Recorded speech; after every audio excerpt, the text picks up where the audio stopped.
Okay, so when we were together in class, we were talking about the ways in which our emotional energy gets kind of stuck in our energy fields, which can seem like a kind of abstract notion, really. Um, but I'm going to show you a way to make that a little bit more um, tangible or concrete, if energy is concrete. Um, So you have 7 primary chakras in the body, starting with the root chakra at the perineum, sacral chakra just below your belly button, solar plexus just here underneath your rib cage, heart chakra here at the level of your heart, throat chakra here, third eye, and then crown chakras up here. So this is what we're working with when we do the floss breathing. We are, if you think of those energy centers being along a tube, say, the flossing is, we're just flossing through that tube and making sure that it's clean. Um, and that's what the intention of that floss breathing is all about. So we are rinsing it through with the blue-green energy of the earth, and then bathing it in the golden, white, silvery crystalline light of heaven. And as we were talking about in the last video, this is um, coming from your higher self, soul self, is how that actually works. So I'm going to show you how I use a pendulum. This is something I do with people individually in treatment all the time. But I was curious to see if it would work, or how it would work with a group of people. Just because it's something that I want to try out for this upcoming Beltane gathering. So everybody was willing to indulge me, and I think people had a good experience with it. At least that's the feedback I've gotten thus far. So here it is. I wanted to make sure that those of you who couldn't join us had an opportunity to do it as well. So we can use, as it turns out, a pendulum. Now, this is one that has a crystal on it, and it's just basically a chain with a crystal hanging on the end. But I could use this necklace, which doesn't have anything hanging on the end. I don't even think it matters necessarily that it's metal, but it has to have something that has a little bit of weight. So a necklace with a pendant on it would work. And you just need to practice with it a little bit. And if you were interested, you could look up on the internet how to do it. So anyway, if I just hold this thing, this pendulum here, this weighted chain on a weight with a weight, it just hangs there. But if I hang it in the field of my chakras, here's the root chakra, you'll see what it does. It starts to rotate without moving my hand. And so if I move it over here, it stops. If I put it in front of the sacral chakra, it starts again. If I put it in front of the solar plexus, it starts again. Heart.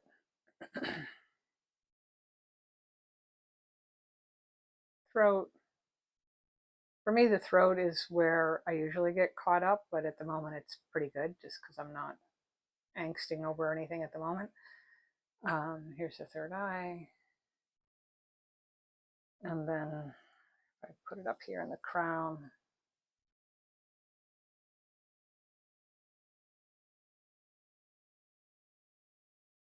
There you go. So you kind of see what it does.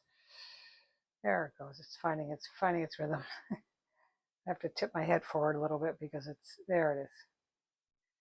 Because of where the crown's located. So I don't know. I suspect that because of all my meditation or the way I work or whatever, something makes my crown pretty open. So anyway, so if you wanted to, you could use a pendulum type thing to just see where your chakras are at. But this isn't necessary for this exercise. I just wanted to show you how the chakras are actually there and functioning. So they should be sort of a spinning field of energy. So let's just try it with the floss breathing. And so what we're looking for is, and I'll walk you through it. So if we're going to think about the chakras as kind of this tube of energy that's coming down through you, just we'll get to a point where I want you to notice, like, where is it kind of constricted a little bit, like an hourglass? Where along one of these energy centers is it constricted? Okay, so get yourself comfortable. Put your feet flat on the floor, or at least not cross legs. Like, it's fine if you want to sit in a meditation position, but I wouldn't do this kind of crossing legs for this. Okay, so let's find the floss. Easy breath in and out through the nose.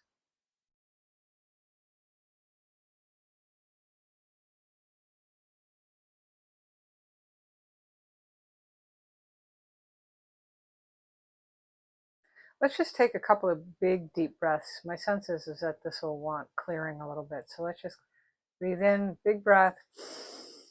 And a nice, noisy breath out. Do that 3 times.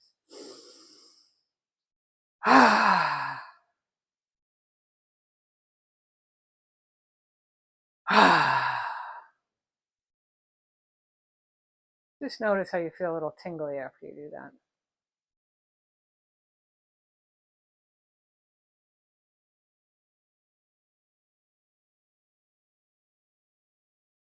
So find your floss, easy breath in and out. Drawing up through your feet, through the perineum, lower belly, upper belly, chest, throat, third eye, crown. Drawing up the blue-green light of earth, the energy responsible for your form.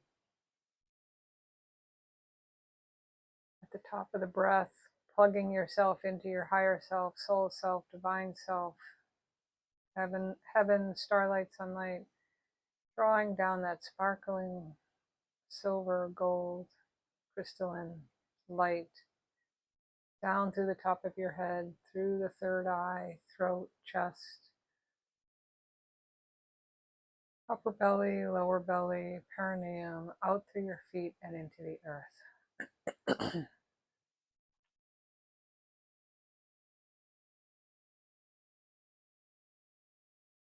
As you're breathing back and forth, blue-green light up, gold and silvery light down, just notice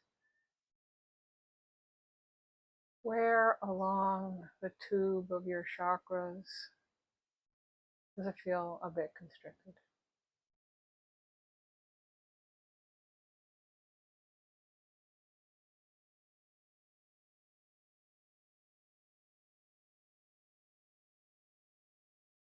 Once you have that area in where you're sensing that constriction, let's just notice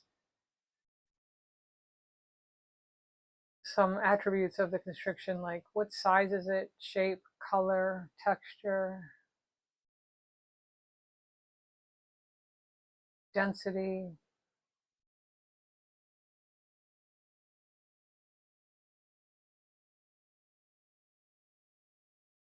And as you focus your attention on it, it may take a form of something that's familiar, an object or a being, or it may just stay a blob. Whatever it is fine.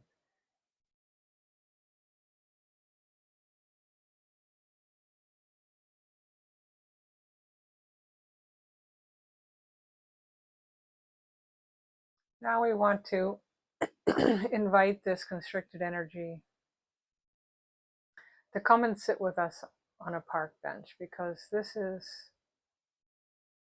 sort of an aspect of ourselves. It's an energetic organ, if you will, that's doing the work of processing emotion for you. So we can think of it as a being of some sort. So we'll just invite it to come sit with us on a park bench and tell us a little bit what's going on for it.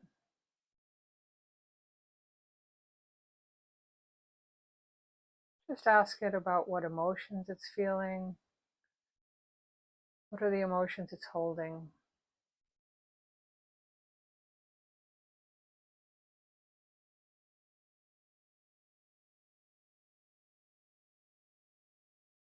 Sometimes we sense that it's being angry, which is absolutely valid.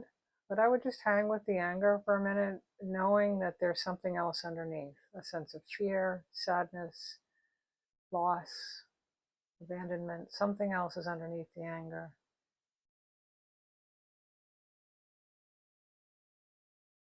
That's what we want to wait for.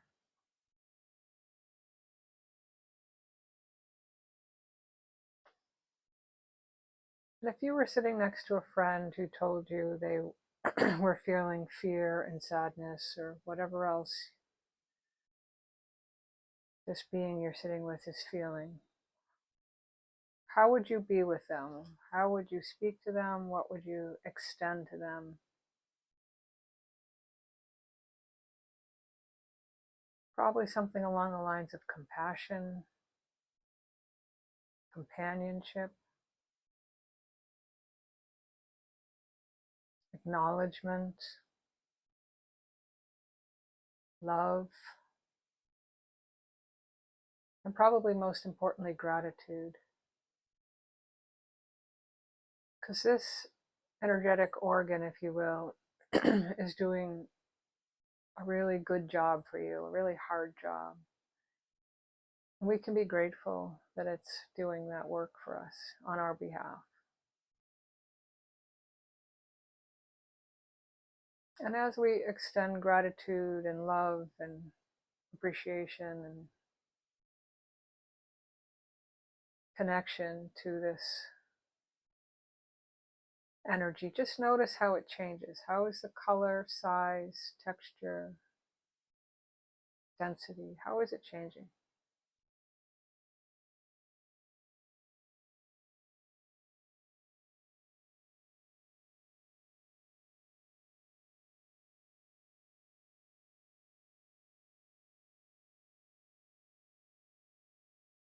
And when you're ready, just ask this being, the spiritual being, if there was something that you could do for it in this world, what would it be? And what I mean by that is that often these parts of us want to be remembered. So that might be a little stone on the windowsill, a feather on your altar,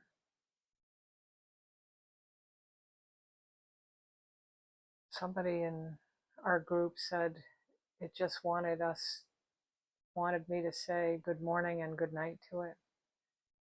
Just something that you can do as yourself in this world to acknowledge, appreciate, extend gratitude and love toward this energetic part of yourself that's doing such hard work.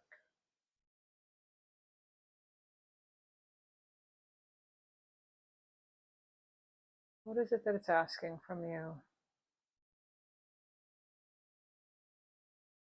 And then we will agree, we'll promise that we're going to carry that out. My suggestion is that you do it for a moon cycle.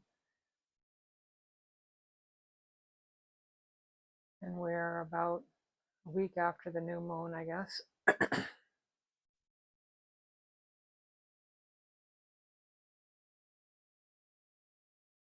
And in this way, you can do some work and some healing for yourself and just notice how this energetic being is appearing to you now. How is their form, color, texture, density, size? How are their characteristics changed now that you've focused your love and attention and gratitude on them?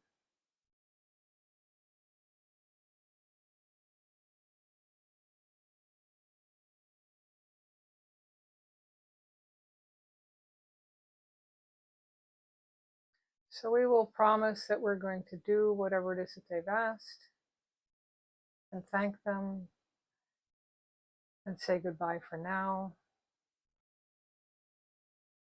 If at some future time you wanted to, you could come back and listen to this little guided Floss breathing journey to help you with that if you wanted. It's always here.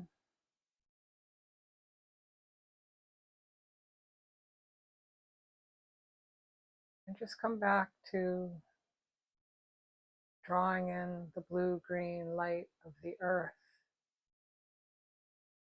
through your feet, lower body, middle body, upper body, out the crown of your head, offering it to heaven, drawing down the gold and silvery light of heaven, higher self, soul self, divine self, down through the crown of your head, throat, heart, solar plexus, sacral chakra, root chakra, out through your feet into the earth. And just sit here with the floss back and forth and just kind of notice what that constriction feels like now.